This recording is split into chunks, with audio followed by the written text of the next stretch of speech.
In this week's video, we'll cover the demographic factors already in place that could propel the stock market higher until 2035. Before we get started, it's important to note there's a big difference between the utility of short-term timing signals and long-term big-picture confirmation signals. The charts and data that follow are long-term big-picture confirmation signals. In last week's video, we reviewed this long-term chart of the Dow Jones Industrial Average and asked this question: does the present day look more like these periods marked by the orange arrows, challenging periods, or does it look more like the periods denoted with the green arrows? And since we're taking a weight of the evidence approach, it's important to look at things that we've covered in recent weeks. We know yields were extremely oversold and bonds were extremely and rarely overbought. And historically, when we've seen something like this in the past, stocks have significantly outperformed bonds. This Bank of America chart here was taken from this MarketWatch article. The chart is somewhat reflective of present-day investor sentiment. For the most part, in 2019, we have seen record bond inflows and record equity outflows. And as outlined in this article, Bank of America basically is saying, we better be careful. It's possible that the standard 60-40 stock bond portfolio could disappoint significantly in the future, and the disappointment would be tied to most likely the bond side of the portfolio. And they note, referencing this chart here, that bond yields have fallen enough that there are now 1,100 global stocks that are paying dividends above the average yield of a government bond. That's extremely rare and aligns with a very crowded bond trade that's pushed yields down to extremely rare levels. And very, very similar to our analysis that we presented several weeks ago, from Sentiment Trader this week, October 16th, the S&P 500's dividend yield is above the 10-year Treasury yield right now. The 40 other months this happened from 1970 to the present day, looking forward, the S&P 500 was up 95% of the time 1 year later. This concept here aligns with this concept here and this analysis here. And all of that would help bolster the probabilistic case that the present day might look more like these green arrow periods relative to the orange arrow periods. Is there anything else? Yes, from the Gallup organization, 2017, from 2001 to 2008, 62% of Americans said they had some type of exposure to the stock market. In 2017, that number was quite a bit lower at 54%. Hasn't changed much in the present day. 2019, it's only up to 55%. Logic tells us that if the bond side of the boat is very, very crowded, it's possible there's some movement left towards the stock side of the ledger. And the Gallup organization has noted in the past, to get these stock ownership numbers up, logic would tell us that the higher percentage of people demographically that are making good money and are older, the higher the probability that they're probably going to start to invest in longer-term stocks, which speaks to demographics and the simple law of supply and the simple law of demand. So we're presently at a crossover point or a handoff point demographically, where the baby boomers are now smaller in numbers relative to the millennials. And before we go any further, you might be thinking, looking at millennial demographics is a waste of time since they all have student loans to pay off. You can pause your video player, but the basic gist that the average student that graduates with a bachelor's degree has roughly $30,000 in debt, but that degree will earn them, on average, somewhere in the neighborhood of an extra $1 million in their lifetime. On average, that is an excellent risk-reward proposition for this type of investment. And based on everything that we're seeing and everything that we've read, including this little blurb right here, we really don't see anything to discount what the millennials are capable of doing in the future from a very positive perspective. We looked at demographic numbers roughly 2 years ago, but decided to run this analysis from scratch. Why? It's extremely important to really understand the logic behind these subjects. Because when things get difficult in the stock market, if you understand the logic, it's much easier to be disciplined when push comes to shove. S&P 500, 1929 to 2019. This window here is where the baby boomers were born, and this window here is where the millennials were born. So as a reference point, 2019 is 31 years from the midpoint of where the millennials were born, or the midpoint of their birth range, which is very, very similar to the year 1986, which is also 31 years from the midpoint of the baby boomers' birth range. Thus, we can make an objective argument that this point here, the present day, looks similar to this point here in 1986. This is also extremely relevant. In 2019, millennials are between the ages of 23 and 38. How does that compare to the baby boomers? The oldest baby boomer was 38 years old in 1984, and the youngest baby boomer was 23 years old in 1987. So in both cases, we have the birth window where the stock market does well, the birth window where the stock market does well, and in both cases, the birth window is followed by a period of frustration, volatility, corrections, basically a very difficult time to be in the stock market. Everything that we just said about this window is true about this window here. Stock market basically goes nowhere. Stock market basically goes nowhere. And in both cases, in the area where the millennials are 23 and 38, we have the purple box here that follows the orange box. Ages are similar in here, and we have the purple box following the orange box. Similar demographic patterns, similar patterns of behavior in the stock market. Thus, the takeaway from all of this is millennial demographics are similar in the present day to baby boomer demographics between 1984 and 1987. But to really understand why it might be useful to us going forward, we have to dig a little bit deeper. Thus, do we have any other form of objective, unbiased data that says 2019 looks similar to the 1984 to 1987 period? So demographics down here are similar to demographics in the present day. This is the S&P 500 yearly. This is an annual chart with the simple 8-year moving average in blue, the simple 9-year moving average in red. This is the look of the chart here. Blue is above red, price is above both moving averages, and the slopes of both are up. It's kind of our old school, full-bore bullish look. How does the exact same chart look in the present day? We know the demographics here are similar to the present day. What about the chart?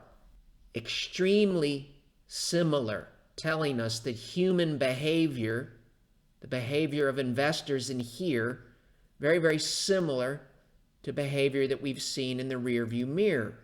So this is another form of evidence saying that this point here is similar to this point here. It's also important to have a better understanding of the driver relative to what happened from this point here to this point here. And the law of supply and the law of demand can help us better understand that. This is an excellent Morgan Stanley chart. It shows you consumption expenditures relative to age. Thus, when you're between 45 and 54 years old, you tend to be at the peak of consumption in your lifetime. This is what we look like today, basically. This is the handoff that's taking place. There's roughly 84 million millennials alive. They now outnumber the baby boomers. And you can see from a spending perspective, the baby boomers are starting to become less relevant. And as the millennials age and move in this direction from left to right, they're becoming more relevant. So in the present day, millennials are between the ages of 23 and 38, baby boomers between 55 and 73. Those are denoted by these blue boxes. The baby boomers will become less relevant relative to what happens in the entire global economy. Thus, logic says we might be able to learn something by understanding when we will be in the sweet spot. In 2035, millennials will be between the ages of 39 and 54. 39 and 54, the sweet spot of consumption. And after 2035, they will leave the sweet spot and start to spend considerably less as we walk forward. Logic also tells us we want answers to these questions.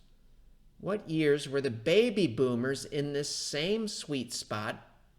And how did the stock market perform in the sweet spot and after the baby boomers left the sweet spot? Baby boomer consumption peaked in the year 2000, and after the year 2000, it started to decline. The oldest baby boomers entered the sweet spot in 1981 when they were 35 years old, and left the sweet spot in the year 2000 when they were 54 years old. Those two ages, 35 and 54, and 1981 and 2000, they correspond with the oldest millennials entering the sweet spot. That happened in 2016, and they're projected to leave the sweet spot in 2035. So if the period from 1981 to 2000 is similar to 2016 to 2035 from a simple supply and demand perspective and a simple common sense demographic perspective, then it might be helpful to know how all of that looks on this chart. The oldest baby boomers entered the sweet spot of consumption in 1981, and they left it in the year 2000. Well, the stock market did extraordinarily well when they were in the sweet spot, and then when they left the sweet spot, bad things started to happen. Passes the common sense test. Therefore, common sense tells us too, from a demographic and consumption perspective, this period corresponds with the oldest millennials entering the sweet spot in 2016. So it just happened recently. Right in here, 2016 looks similar to 1981. Millennials, 35 years old in 2016. Baby boomers, 35 years old, 1981. It's also noteworthy. Market did very, very well until the baby boomers left the sweet spot in the year 2000, which would be similar to 2035, which basically says the present day is similar to this period here from a demographic and consumption perspective. And the important part is the consumption perspective walking forward. The millennials aren't there yet. It's about to get better. And getting better will max out in the year 2035. When we finished this exercise, we wanted to do a sanity check, so we Googled, demographics say bull market will run until 2035. Did we find anything? Yes, found a Mark Hulbert article dated July 25th, 2019 with this title, Expect 15 more years of bull market if demographics are destiny. From the article, this quote here, U.S. demographic trends have done a credible job this century in forecasting the stock market's long-term return. Again, from the article, you can find it by Googling this title. The MY ratio, which is the middle-aged to young ratio, turned down in the year 2000. That would be negative. That's the exact same year that we identified with our analysis that is similar. We just arrived there in a little bit different manner basically using the same logic. The summary of this article: we just might want to give the stock market over the next 15 years the benefit of the doubt. It's exactly the way we look at it. We're not forecasting anything. It just helps us keep an open mind about much better than expected outcomes. I was alive and well and reading newspapers down here in the 80s, and I can tell you, not many people believed that the stock market was about to go on an 18-year run in 1982, which speaks to sentiment, logical sentiment. Why is sentiment skeptical here? Because this is what's in the rearview mirror. Why is sentiment skeptical here? It's logical. This is what's in the rearview mirror. This is what we've lived. It's called recency bias. Recency bias. This analysis here really doesn't tell us anything, really next to nothing, about what's going to happen on Monday, next week, in the next 3 weeks, or 3 months. We felt like we could do this analysis this week because not much has really changed. In the Friday, October 4 video, we said that the S&P 500 finished 97 points above the intra-week low. In last week's video, similar situation. There was buying intra-week. The market finished 78 points above the intra-week low. Improvement, improvement. This video is being recorded on Thursday evening. This is the 3rd week in a row. Things are getting better.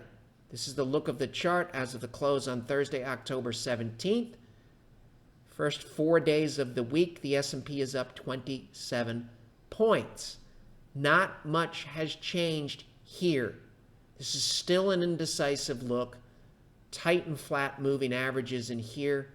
Have to maintain maximum flexibility and remain open to all outcomes over the next 3 days, 3 weeks, and 3 months. This helps us understand why it may be logical to stay with our current allocation and what type of upside could be possible. Since we know this question will come up, what about valuations? It is a fair and legitimate question. You can Google this title here for more information. This is it in a nutshell. If you looked backwards in 1995, you only know what you know in 1995. You can only look backwards. When you look backwards in 1995 and CAPE is sitting at 21, it looks very, very expensive. Why? Because in the rearview mirror, the median CAPE, or Shiller PE, on Valentine's Day 1995 was under 15. And that's using data going back to 1881. So right here, the stock market looks incredibly expensive. And here's the key. It would have been nearly impossible for most to fathom the Shiller PE ratio was going to hit 44 over the next 5 years, and the gains in the stock market would reach life-changing levels. The moral of the story is, we have no idea what type of multiple expansion strong demographic trends could create walking forward.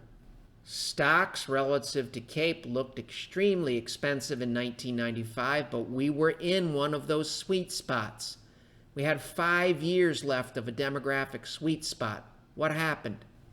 From extremely high valuations, because this is all we knew, the NASDAQ gained an additional 539%, the S&P 500 217%, and the Dow just under 200%. And the Shiller PE that looked incredibly expensive in 1995 at 21 via multiple expansion, which is basically an increase in the conviction to own stocks, made it all the way to 44. Nothing says something similar can't happen in the present day. We have no idea what this number could look like in the future. We're not saying that valuations aren't relevant. They're just terrible timing tools. Similar situation here. In 1982, if I look backwards, the median Shiller PE on 12/31/1982, looking back to 1881, was under 15. Stocks look expensive at the top of this range here. Historically, a Shiller PE looking backwards of 15 is about average. These numbers look expensive. At this point here, with the data that I had in hand, I would have had no way of being able to comprehend or fathom that the Shiller PE would expand 198% above the original median PE that I knew about right here in 1982. Valuations are relevant, but we have no idea what they'll look like in the future. And remember, Bank of America said you better be careful with the 60-40 portfolio walking forward. Ties in very nicely with the demographic data and common economic sense. In 2010, the most common age was 50, accounting for 4.6 million people in the United States. Today, radically different. The most common age in the United States last year was 25, accounting for nearly 4.8 million people. At age 50, that speaks to increasing demand walking forward for bonds. At age 25, walking forward, decreasing demand for bonds and increasing demand for long-term growth assets such as stocks. The demographics align with this theory. If you're looking at this chart here in this white space in this box here, you might logically say, I've seen headlines like this that say the stock market will drop 25% if Elizabeth Warren is elected. Right now, given everything that we have in front of us, the look of this chart here, this is the present day.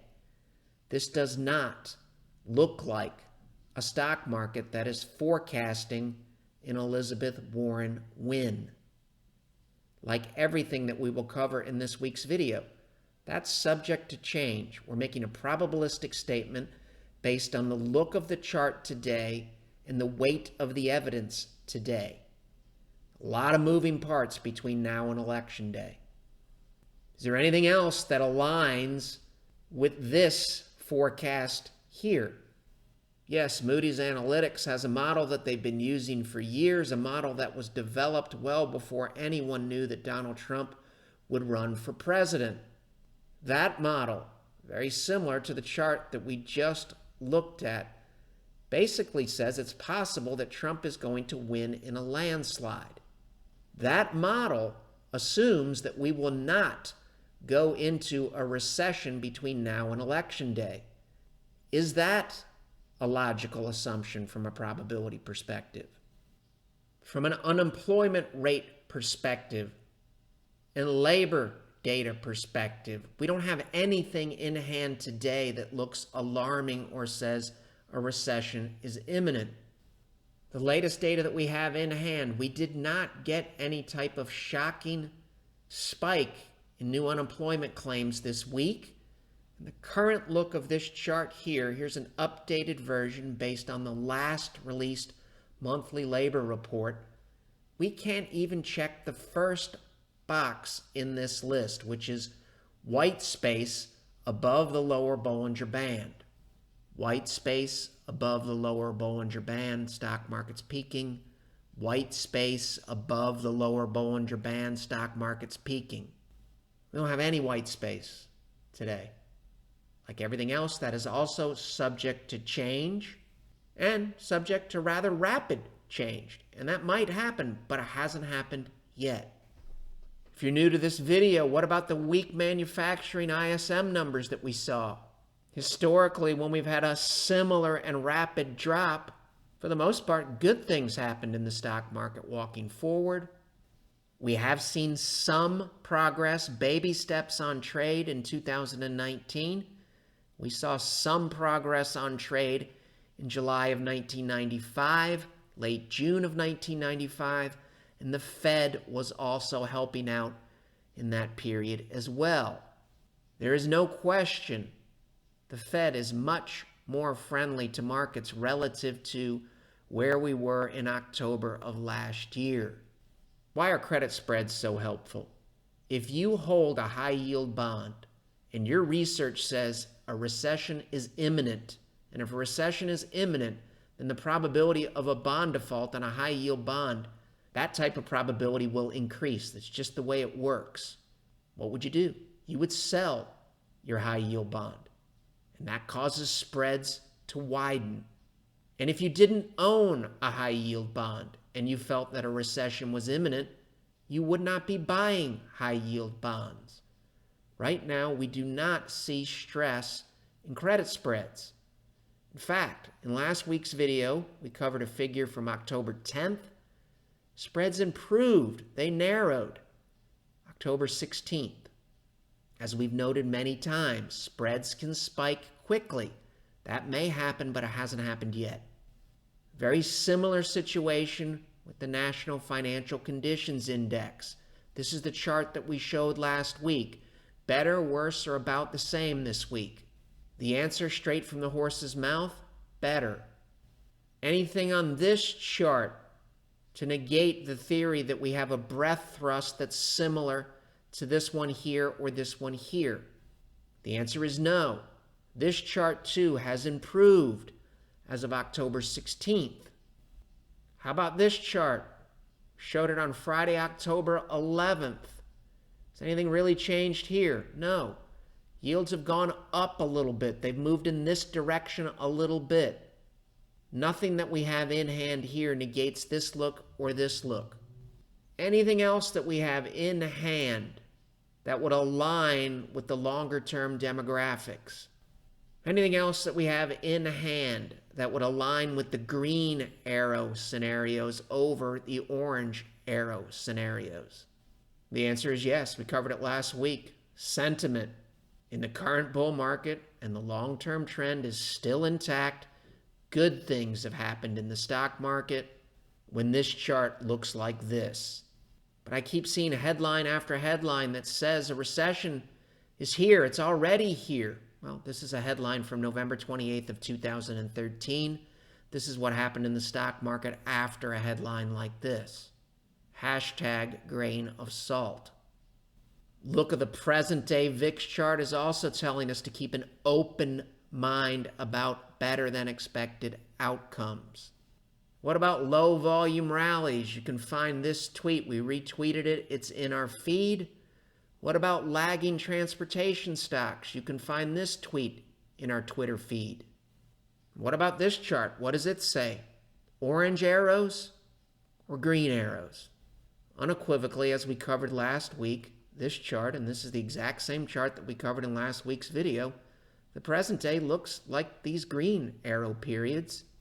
And as we've covered it earlier in the video, millennial demographics are similar in the present day to baby boomer demographics between 1984 and 1987. Here's where one of the green arrows were drawn in last week's video, 1984. This look here aligns with the demographic analysis that we just covered.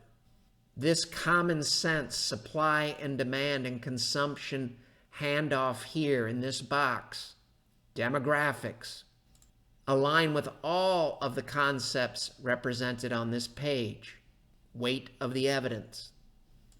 And every one of the concepts represented on this page align with this basic theory here, this consumption theory, and they align with the look of this chart here relative to the look of this chart here. Is there anything else that would add to the weight of the evidence of the conclusions drawn on this chart here? Yes, you can find this short takes post by Googling short takes and this title here. 200-day moving average. This is the look of the present day here. It really doesn't look anything like 1973, the year 2000, or the year 2007. A lot of detail in this post. It's worth taking a look at if you haven't seen it. If you're relatively new to the market, you might watch a video like this and expect the stock market to go up every day. This is a very long long-term analysis. And it is not a forecast. This here cannot be emphasized enough. Under our approach, we're making probabilistic statements based on the facts in hand. If the facts change, we must reassess the odds. Realistic expectations are extremely important, thus understanding that markets are volatile, and that's 100% normal and to be expected, even if really good things happen. It's never easy to navigate between a long-term point A and a long-term point B. If you don't believe that, just look in the rearview mirror and go back to last Christmas. And even if good things happen, bad things will absolutely positively happen along the way. All of this still applies. And a common question, if you're watching this video, well, do we look more like 1984 or 1987? I don't really believe that's the right question. The more relevant question is, do we look more like these constructive periods here? The answer is yes, the present day. S&P 500 makes a stand above an upward sloping 200-week moving average in every one of these cases. Similar to this look here, similar to this look here. And not surprisingly, the sweet spot in the demographics is right here. That's when a new primary, very long-term trend begins. Here's your demographic sweet spot. Here is the beginning of your demographic sweet spot. I think you can make an argument. It's possible we look like the right side of 1987. Have a relatively big plunge here that made a stand at an upward sloping 200-week moving average. From our perspective, we don't really care about this question here at all. We care about this look here, and does it look more like this, or does it look more like these periods here? And you can see this look here with price making a stand above an upward sloping 200-week moving average doesn't look anything like this point here, rolls over, price below, rolls over. It really doesn't look anything like this point here. That, of course, is subject to change. And it may happen, but it hasn't happened yet. And typically, when we put out a video like this, the bias will be to say, well, this doesn't discount that 1987 could be right around the corner. And that is true. However, there's a very significant difference between the present day and the pre-crash period in 1987. And you can see it on this chart. Look how extended this market was here in 1987. You rise above the 200-week moving average in calendar year 1982, and you don't touch it for 5 full years. This is an extended market, extremely extended here. Present day really doesn't look anything like that. We got to go back 5 years to see the last time we've revisited the 200-week moving average. We have to go back less than a year in the present day. The probability of really bad things happening here is much higher than it is today. It doesn't mean the odds of something like this happening are 0 in the present day. Anything is possible, but understanding probabilities helps us make better decisions. And why is constantly asking the question, does the present day look anything like this, this, or this? Why is that relevant? Because if you're nearing retirement, or if you just want to sleep at night, I'm guessing you do not want to deal with a loss like this, this, or this. Everything that we've covered in this video, it leans bullish long-term now, but it will help us assess this type of look, this type of look, and this type of look. Let's go back to these 2 bullet points at the bottom where my cursor is. Even if the demographic analysis is correct, it will not feel that way. And if you're watching this video, you might have thought this: didn't you do a similar demographic analysis about 2 years ago, and wasn't that wrong? Guess you could have made the same argument here. If you presented a similar demographic analysis in 1984, it would have been very, very easy to say your analysis was wrong here, when in fact, the analysis was not wrong here. It was right on the money. We're talking about the long-term primary trend. What does that look like? It looks like a stock market that stays above an upward sloping 200-week moving average. Really bad things can happen along the way. And if good things happen going forward, it's pretty much guaranteed that really bad things will happen between point A and point B. And in this case, if you lived this day by day, it was not easy to navigate between point A and point B. This is the similar demographic sweet spot that we have in the present day. The present day looks similar to the 1984 to 1987-ish window. And in this case, really good things happen for a long period of time. And this data here tells us, rather than being down on the millennials, we should be very, very confident that good things can happen for the millennials walking forward. And they will probably do very, very well. How can we say that? In 1985, 26% of the boomers between 25 and 29 years old had a college degree. The millennials, much better off, in a much, much better position, 40%. We've got a big wave of educated workers getting ready to hit their peak consumption and earning years. This type of figure here tells us that the student debt situation is probably not going to alter this in any significant way. Economic Policy Institute. Overwhelmingly, high-wage states are states with a well-educated workforce.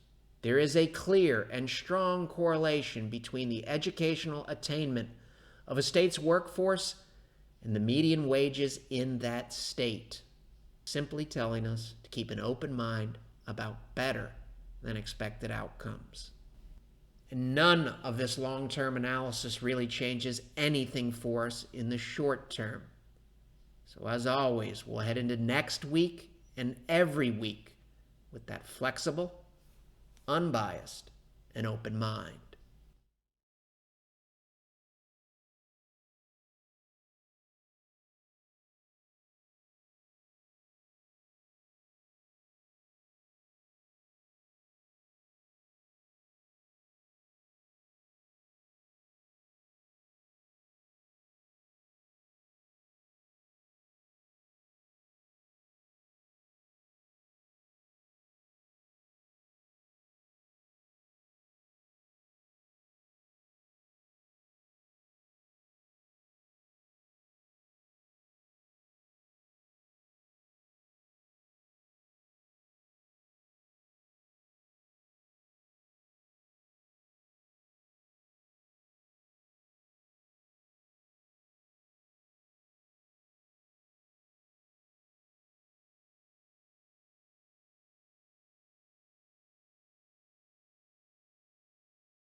It may also be worth a visit to the new website to see the FAQs. We've got new and expanded FAQs covering traditional investing, low-cost passive investing, and the online/robo strategies that are currently in vogue. The material in this video has no regard to the specific investment objectives, financial situation, or particular needs of any viewer. This video is presented solely for informational purposes and is not to be construed as a solicitation or offer to buy or sell any security or any related financial instruments, nor should any of the content be taken as investment advice. Any opinions expressed in this video are subject to change without notice, and Shavako Capital Management, LLC, or CCM, is not under any obligation to update or keep current the information contained herein. CCM and its respective officers and associates or clients may have an interest in the securities or derivatives of any entities referred to in this material. CCM accepts no liability whatsoever for any loss or damage of any kind arising out of the use of all or any part of this material. We recommend that you consult with a licensed and qualified professional before making any investment decision.